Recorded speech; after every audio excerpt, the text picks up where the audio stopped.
Baik, selamat pagi pemirsa Guntur Media dimanapun berada. Kembali lagi masih bersama saya Tias Paramita dalam gelaran obrolan spesial untuk edisi hari ini Kamis 25 Februari 2021.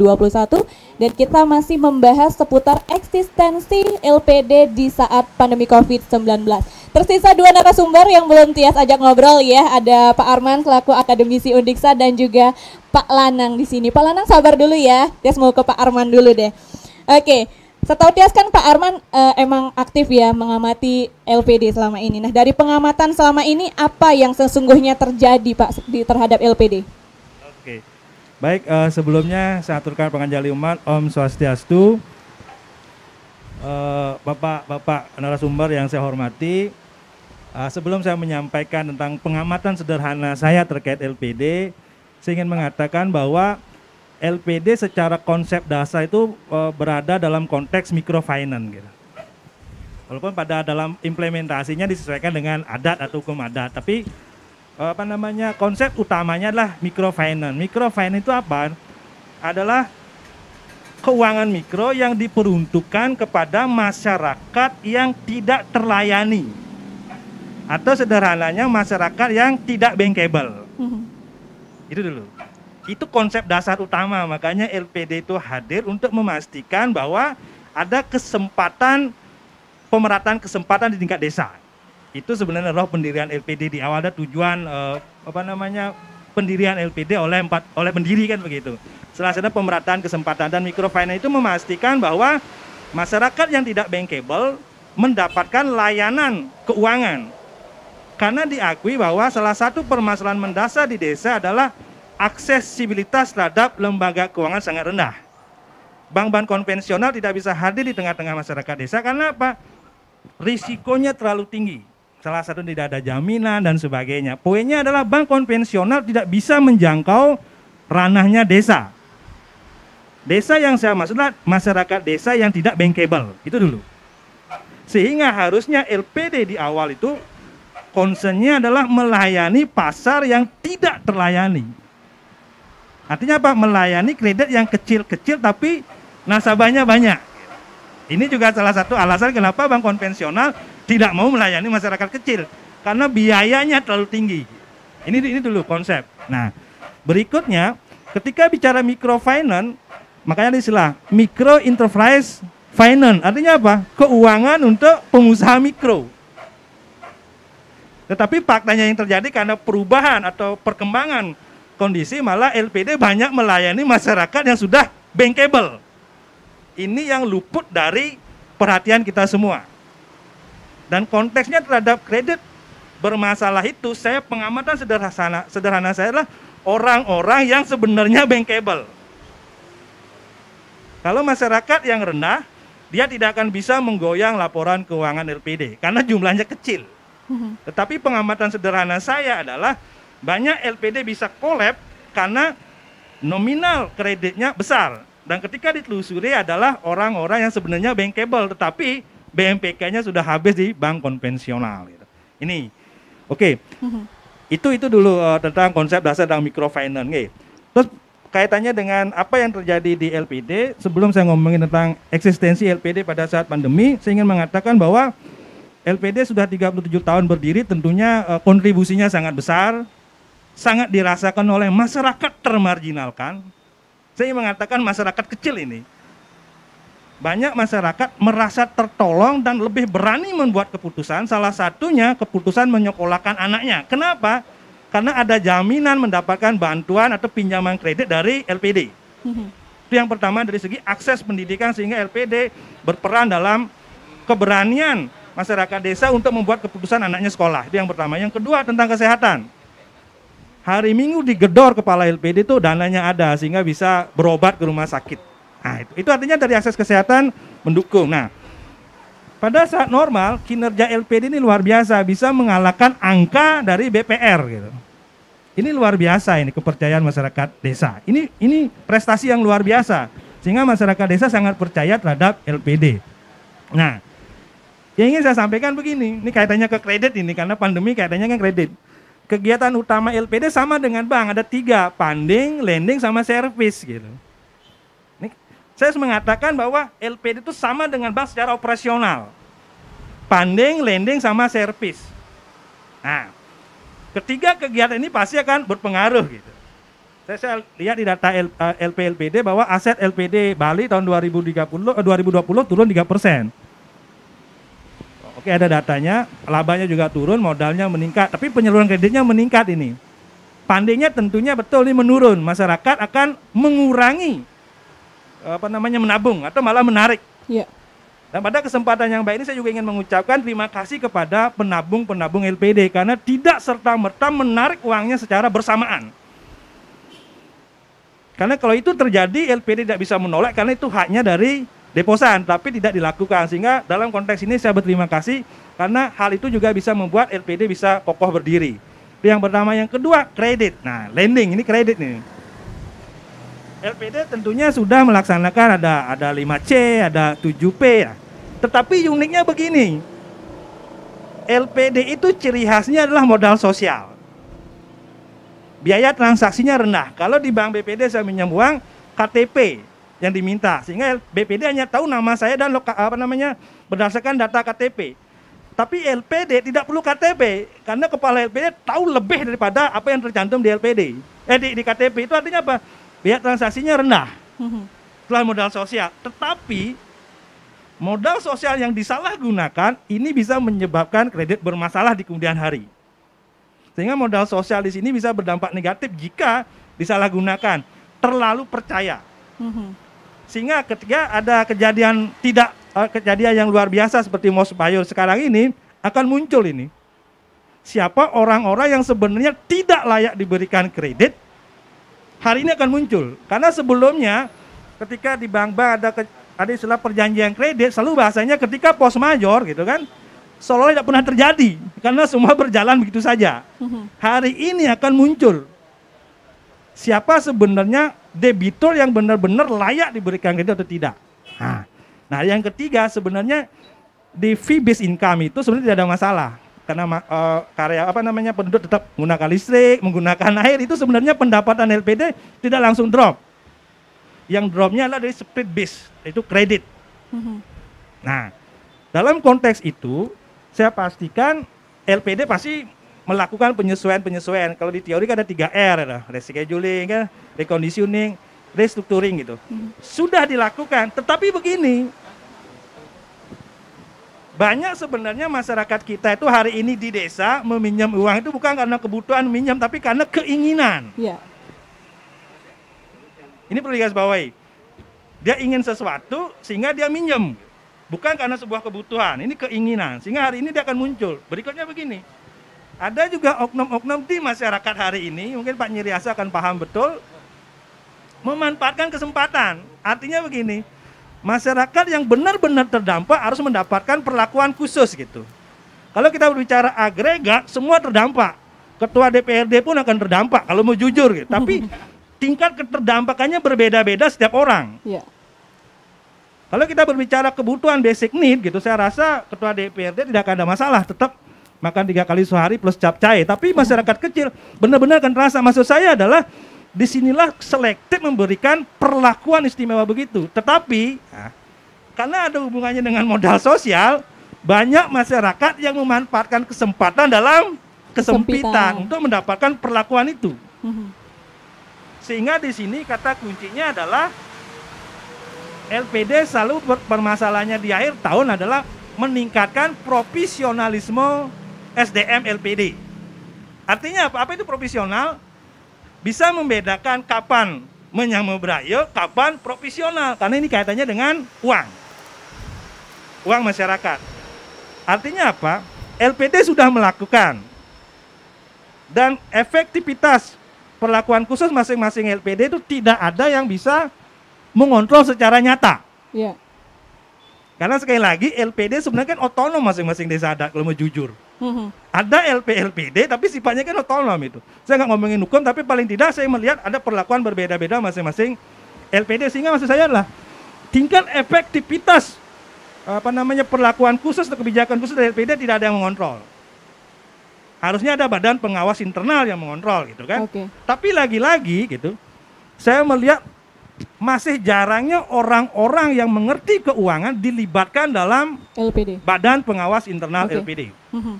Saya katakan masih sedikit orang-orang yang mengerti keuangan diajak dilibatkan. Apalagi ketika kita bicara revolusi industri 4.0 kan ada kolaborasi.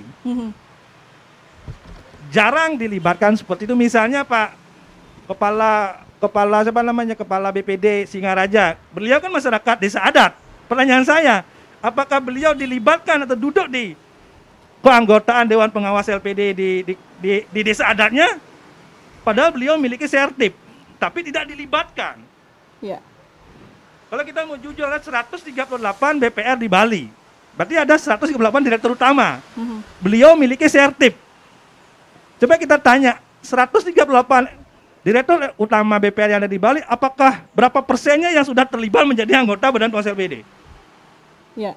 Lalu kira-kira apa yang salah nih sehingga tidak sedikit LPD yang seperti itu? Nah, inilah perlu duduk bersama, tetapi lagi-lagi karena saya orangnya pengajar dosen Cing manajemen perubahan gitu kan. Intinya adalah LPD harus bertransformasi, berubah gitu. Perubahan yang pertama tentunya mengikuti selera pasar. Kalau kita mau eksis, pandemi atau tidak, kita harus berubah. Misalnya apa? Pasar kita adalah sudah melek teknologi, tentunya kita beradaptasi dengan teknologi. LPD Ambengan sudah melakukan, tetapi catatannya adalah belum semua LPD melakukan itu. Nah, seperti itu. Itu yang pertama. Yang kedua, kalau dulu nasabah LPD adalah orang-orang tua, tapi sekarang sudah berubah. Ada orang-orang milenial yang sudah menjadi debitur LPD. Ya. Salah satunya banyak pekerja migran Indonesia, kerja kapal pesiar yang minjem uang di LPD. Itu juga harus difasilitasi. Artinya begini, saya sebenarnya menunggu gebrakan dari Pak Koster selaku Gubernur Bali untuk mendirikan LPD Center. Karena ketika awal beliau dipilih, beliau sudah membentuk tim transisi, salah satunya sudah berproses untuk pembentukan LPD Center, malah namanya sudah dimunculkan, Stiti Loko LPD Bali. Tapi sampai hari ini belum terbit, saya tidak tahu itu. Tapi pemahaman saya sebagai akademisi, penting adanya LPD Center untuk memastikan peningkatan kualitas SDM LPD. Maksud saya adalah bukan semata-mata kepalanya, tetapi seluruh karyawannya dipastikan mengikuti perkembangan LPD, salah satunya pelayanan. Kalau kita berbicara manajemen risiko, saya tidak tahu di LPD apakah pengelola LPD sudah memiliki sertifikasi tentang manajemen risiko. Saya rasa belum. Maksud saya adalah jika sudah ada, persentasenya berapa?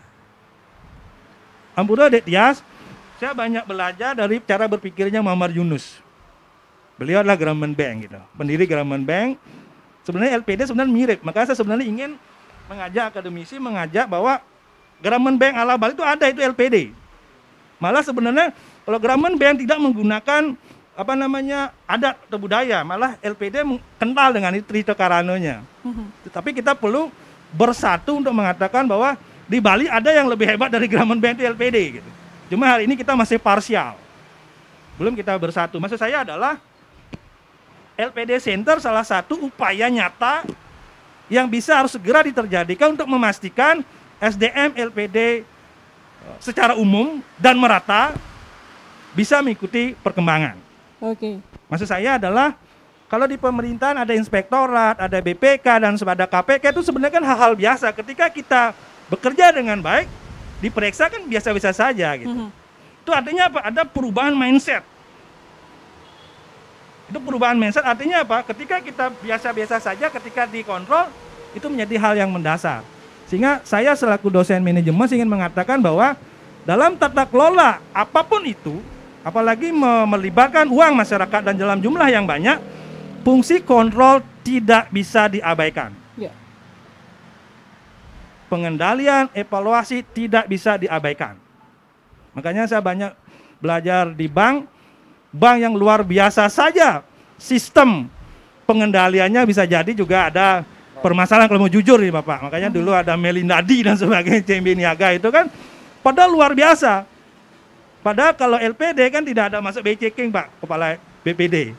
Ketika saya minjem uang di LPD, tidak bayar, tidak muncul di BI checking. Tapi kalau saya minjem di bank di BPD, maksud saya begini. LPD melayani pasar yang tidak terlayani, tapi banyak LPD yang melayani apa?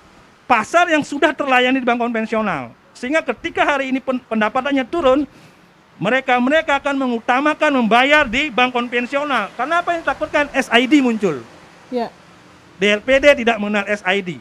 Aha. Sehingga apa? Untuk keamanan diri, sedangkan LPD yaitu usahanya dia. Apalagi sekarang ada pembayaran bunga dihapus dan sebagainya, dia akan memanfaatkan karena mengutamakan SID-nya di bank konvensional. Oke. Lalu apa yang harus dilakukan oleh pengurus LPD agar bisa bertahan di saat pandemi seperti sekarang? Ya, saya rasa ini adalah kejadian yang tidak normal. Sama seperti kami dosen yang sebagai agen perubahan juga harus beradaptasi. Sebelumnya kami ngajar ketemu langsung dengan mahasiswa, sekarang menggunakan Zoom gitu. Ya. Di awal berat, tetapi tidak ada pilihan. Kalau tidak berinovasi ya mati, kan begitu. Maksud saya adalah, kata Renal Kasali, ya semua orang hari ini harus bertransformasi, shifting gitu. Mau tidak mau kalau kita mau eksis. Dan di awal berat, karena keluar dari zona nyaman. Tetapi kalau kita mampu beradaptasi dengan perubahan, apalagi cepat beradaptasi dengan perubahan, apapun itu, kita akan bisa bertahan dan eksis. Saya rasa begitu. Dan LPD juga tidak ada alasan untuk tidak beradaptasi dengan perubahan, terutama perubahan pasar. Ada teknologi, terutama apa? Dari old mindset menjadi growth mindset. Ini tidak terlihat, tetapi kita bisa membaca seperti itu. Artinya maksud saya begini, Lumbung Pite Nagari adalah gurunya LPD. Ya. Tapi hari ini Lumbung Pite Nagari hanya tinggal nama. Apa artinya gitu? Ya, saya tidak mau sebagai anak muda LPD suatu saat nanti hanya tinggal nama.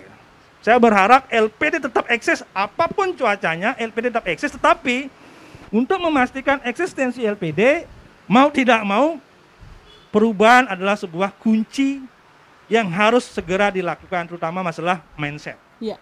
Itu. Oke, baik. Terima kasih Pak Arman. Sekarang giliran Pak Lanang ya, yang Tias tanya-tanya, kayaknya udah di pojokan dari tadi. Kasihan nanti dikira Tias malah gini lagi. Oke, selaku pengamat hukum, Dekan Hukum Unmas ya. Nah, sejauh ini menurut Bapak apakah perda yang mengatur LPD masih lemah sehingga banyak muncul persoalan-persoalan dalam pengelolaan LPD? Ya, terima kasih Om Swastiastu, Bapak Ibu yang terhormat, para narasumber, Pak Ketua DPRD. Pertama-tama saya harus mengatakan bahwa LPD Desa Adat adalah masalah bersama. Bukan masalahnya BKS, Ketua DPR, Sekesbang. Ini masalah bersama. Kita punya kok. Saya pasti punya desa adat. Saya berdesa adat. Saudara-saudara saya pasti minjem di LPD. Saya juga pernah minjem di LPD dan lain sebagainya. Artinya kenapa? Saya yakin dari semua statement terakhir nih kan, semua yang ada di sini dan seluruh Bali pasti menginginkan LPD eksis. Catat itu. Pasti semua menginginkan. Nah, persoalannya sekarang ada metode orang menyayangi, ada cara mengkritisi, ada caranya mengerjakan dan lain sebagainya. Ya, kami sebagai akademisi tetap mengkritisi. Karena kenapa? Saya menyayangi LPD dan desa adat. Pasti itu. Karena keluarga saya ada di situ. Pak Ketua DPRD juga sama pasti. Semangatnya itu dan teman dari Undiksa juga pasti sama. Maka dari itu kita harus sama-sama membuka diri. Kalau yakin akan hal itu, bukalah. Bukalah itu informasi itu. Sehingga jangan dianggap itu hanya urusan di Pemda, nggak bisa. Itu urusan benar nggak yang 83 sehat? Bagaimana yang namanya sehat?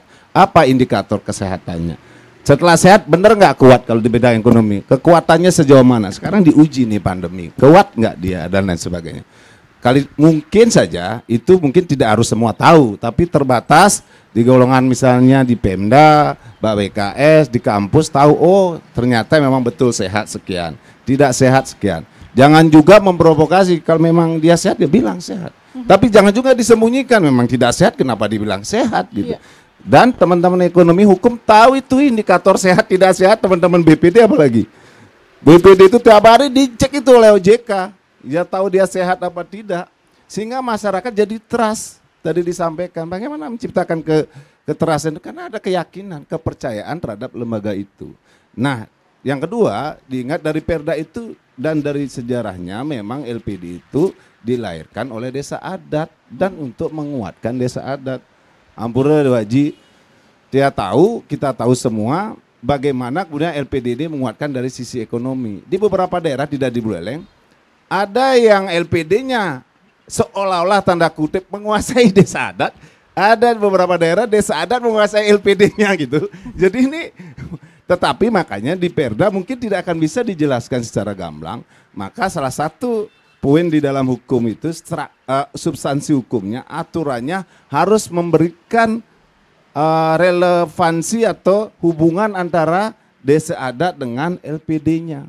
Gimana nih hubungannya? Apakah misalnya awiknya nyantolin tapi di praremnya diubah dan lain sebagainya. Itu harus kuat. Mumpung sekarang kan bisnis prosesnya tidak banyak. Sekaranglah penguatan dari segi kelembagaan dan organisasi terhadap LPD misalnya dilakukan.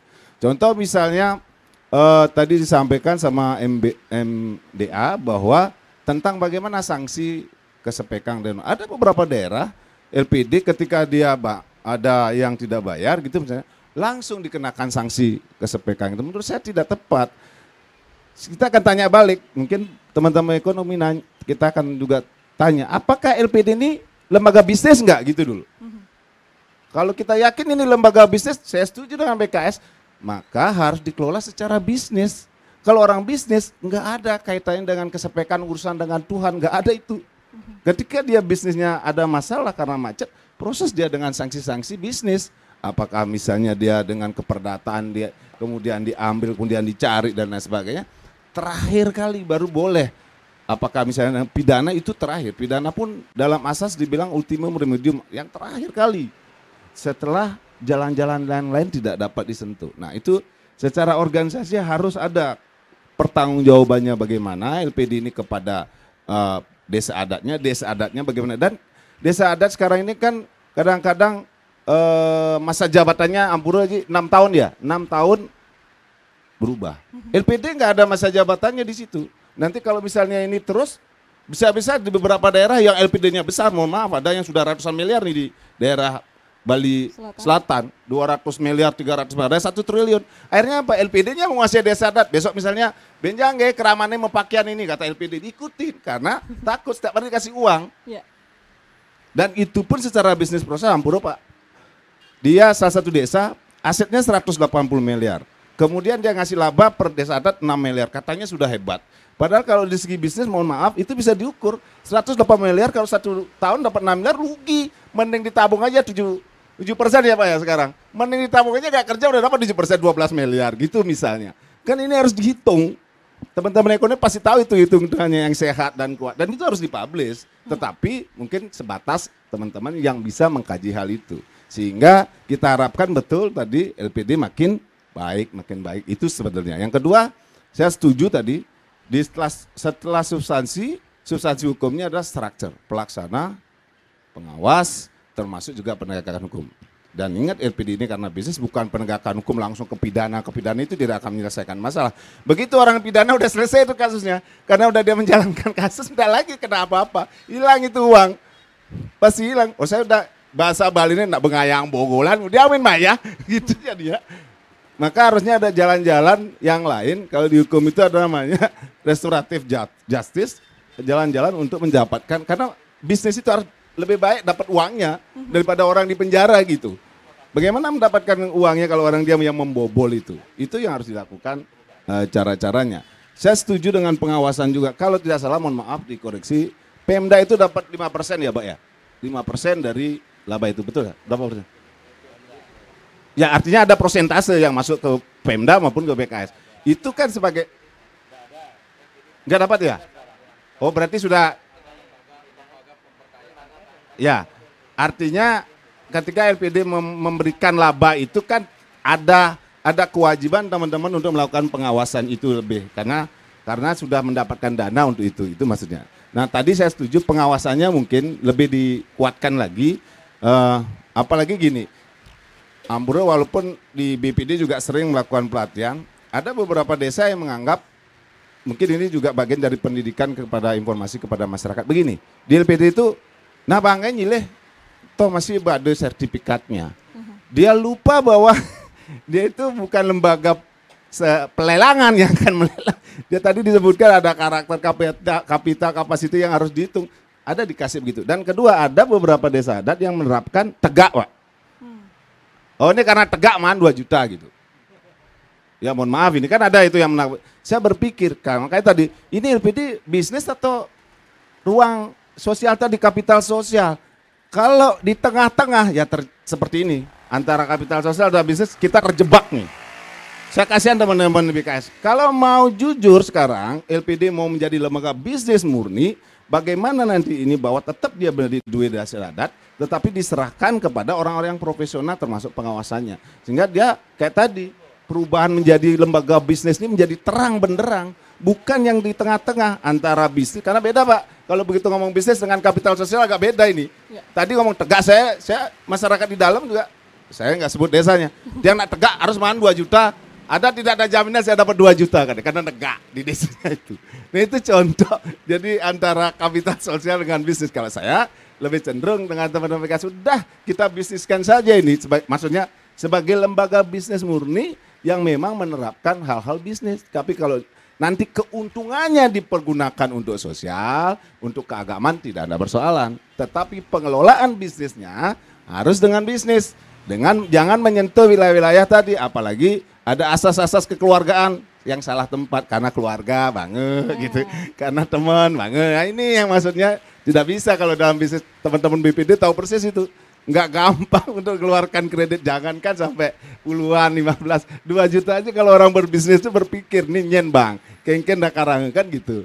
Mungkin itu yang perlu saya sampaikan. Oke, mungkin bisa dipertegas menurut Bapak sendiri, apakah persoalan yang muncul dalam pengelolaan LPD harus diselesaikan melalui ranah hukum positif atau cukup dengan hukum adat saja? Tidak selalu, tergantung kasusnya. Oke. Hukum itu memandang tidak bisa begitu. Kalau kasusnya misalnya tadi hanya persoalan pemahaman ya harus diberikan pembinaan.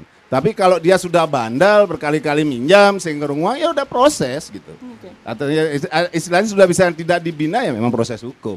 Tetapi secara organisasi saya harap mungkin ini tadi saya setuju di provinsi harus menjembatani antara hubungan desa adat dengan LPD. Ini yang belum terhubung. Dengan apa dia harus mengatur regulasi? Penyerahan agenda atau kekuasaan ekonomi dari Bendesa ke LPD ini, kemudian pertanggungjawaban LPD ke desa adat kayak apa? Ini orang terus berganti, ya kan? Tapi sistem harus dibentuk antara pertanggungjawabannya dia kepada desa adat. Bagaimana ini? Selain pertanggungjawaban, ada tadi pengawasannya itu harusnya dibentuk. Mumpung sekarang pandemi sedikit tentang bisnis proses, maka harus kelembagaannya diperbaiki, model pengawasannya harus diperbaiki, kemudian pemahaman kepada masyarakat harus diperbaiki. Karena sekali lagi masyarakat menganggap karena rageng lah LPD ini harus jadi kok nyilih kengken ya cari apa ada tegak nih harus mahan gitu. Itu ya kadang-kadang susah padahal ini lembaga profit gitu, lembaga bisnis. Oke, nah lalu apakah ada dampak hukum dari persoalan-persoalan yang muncul dalam pengelolaan LPD? Sudah banyak kan, sudah banyak melalui desa adat yang ke Kanurayang ada, yang proses pidana ada, yang baik-baik penagihannya kemudian dikasih ada. Contoh ini, saya nggak perlu disebut desanya. Ketika ada 10 orang, hampir 3 miliar hilang duit di satu desa di LPD, maka dia ambil desa adatnya, udah aman sengketa pesuang di desa. Ternyata 5 orang mau bayar gara-gara itu. Saya pikir ini teori hukum nggak berjalan juga, padahal di situ nggak boleh. Sekali lagi itu profit. Urusannya bisnis nggak boleh ada urusannya dengan ketuhan tuh nggak boleh karena tadi melanggar HAM dibilang itu benar nggak boleh itu. Tetapi itu dijalankan kok mujarab 5 masuk gitu bayar. Kalau nggak digitukan nggak bayar ini Pak. Wah saya bingung juga ini. Tapi tetap ternyata beberapa orang tidak bayar sampai hari ini. Dan ada beberapa yang ngerti hukum melakukan saya nggak punya uang. Kalau saya mau dikesampaikan silakan nanti saya proses juga Anda. Akhirnya nggak jadi. Ini juga nggak bayar. Ini kan kalau secara hukum itikat baik bisa nggak ada. Begulis yang kena maya nih. Kayak gini berapa kali pendekatan dan sebagainya ya harus kalau dia punya aset kan bisa sebetulnya desa adat mengambil asetnya dengan cara apapun gitu misalnya kan. Kalau misalnya dia nggak punya aset bagaimana kalau di desa itu ada namanya ayah-ayahan itu aja ada ayah-ayahan dia. Tiap hari dia suruh ngayah memperbaiki misalnya pura dan sebagainya. Masih ada model-model pembinaan atau sanksi-sanksi adat yang tidak harus ekstrim ke Sepekang, Kanurayang, atau misalnya kalau di daerah saya namanya kejongkokang gitu. Jadi dia tidak difasilitasi, boleh aturan tapi tidak difasilitasi mangku desa adat tidak memfasilitasi apapun. Itu namanya kejongkokang. Model-model kayak gitu misalnya menurut saya kurang tepat. Ada lagi sanksi-sanksi yang lebih tepat yang harus dilakukan oleh Bendisi. Tetapi selain itu saya beranggapan bahwa agar ada hubungan secara organisasi yang ada di Prarem untuk menyelaraskan antara LPD dan desa adat termasuk pertanggungjawaban dan pengawasannya. Itu bisa di Prarem karena Prarem setiap waktu bisa diubah dan itu berdasarkan samuan atau pemusyawaratan masyarakat adat begitu. Oke, berarti sekali lagi semuanya memang harus terlibat ya untuk keberlangsungan LPD ini sendiri. Baik, terima kasih Pak Lanang ya yang sudah memberikan tanggapannya dari segi hukum. Sekali lagi setelah beberapa iklan yang mau lewat ini kita juga bakal bacakan beberapa pertanyaan yang sudah ditinggalkan oleh pemirsa Guntur Media melalui live chat, baik itu di fanspage Guntur Media ataupun di Guntur TV Internet. Jangan kemana-mana pemirsa karena kami akan kembali setelah beberapa iklan yang mau lewat berikut ini.